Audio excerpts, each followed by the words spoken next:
Welcome to Fink Beef Genetics. This portion, I'd like to discuss athletes with you, and I'll explain that to you. Uh, uh, he's passed away now. Andy Olson from Council Grove, Kansas, a long-time cattleman, was probably 30 years ahead of his time in about everything he was thinking and doing. And he told me many years ago, Galen, he said, keep your bulls athletic. You've never seen a fat athlete. And I've always remembered that. If you look out in the world at athletes, they do stay trim and slim, and their bodies are working, their muscles are working, and they move like cats. And the cattle business needs to be the same way.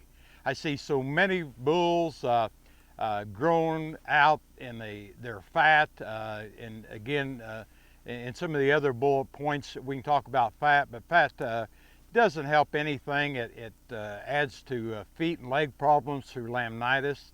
It can add to fertility problems through fat around the scrotal.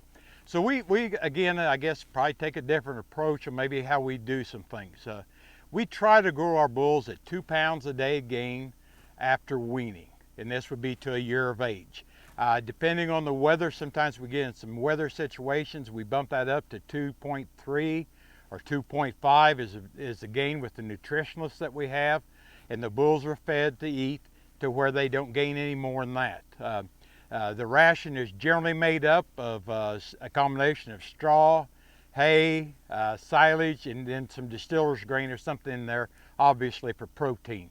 But that's what the rations are made up. They're high fiber. The gain is not, we're not shooting for 3, 4, 5 pounds a day of gain. Again, we think that there's a lot of issues that come with that, and with use of EPDs and all the technology that's available today, we're very comfortable not pushing bulls for ultimate gain.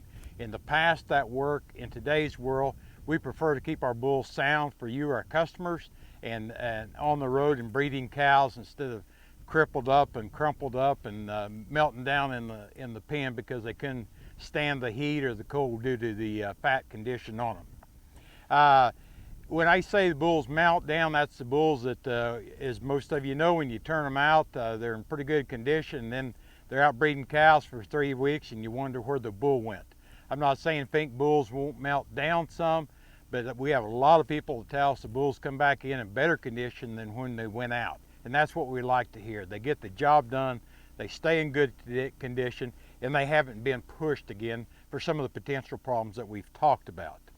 To add a little proof to the story, I guess, that we don't try to push our bulls and fatten them is that for the last several years, our Charolais bulls, by ultrasound measurement, which is probably as accurate as we're going to get, is our back fat on the Charolais bulls averaged about 1/10 of back fat or less, and our Angus bulls are usually under 2/10, and more commonly 1/1500ths to 2/10. If you look at very many sale catalogs, and I'm not criticizing anybody's program, I'm just telling you why ours is different. Back fat measurements of 3, 4, even up to a ½ inch of back fat is not uncommon. Again, we don't grow our bulls to do that. They may look a little fatter and heavier and have maybe a touch more marbling, a touch more loin eye due to ultrasound with fatter bulls, which is the case. But again, we don't try to push for those extremes. We want the bulls to go out and work for you, and we encourage people to kick bulls out with a lot more cows than what most people will. Just keep an eye on them. We think a bull needs to be used. They need to stay athletic. If they don't have enough cows to breed, then that just leads to problems. So again, our goal is athletic bulls to go out and last for years. We'd like for our bulls. I had a call from a customer in West Texas the other day. He guessed he's finally going to have to replace 10 bulls we'd sent him. He bought the bulls 10 years ago. He bought 10 bulls. He's got 9 of them left. He's in the Fort Davis Mountains in lava rock country, extremely tough country.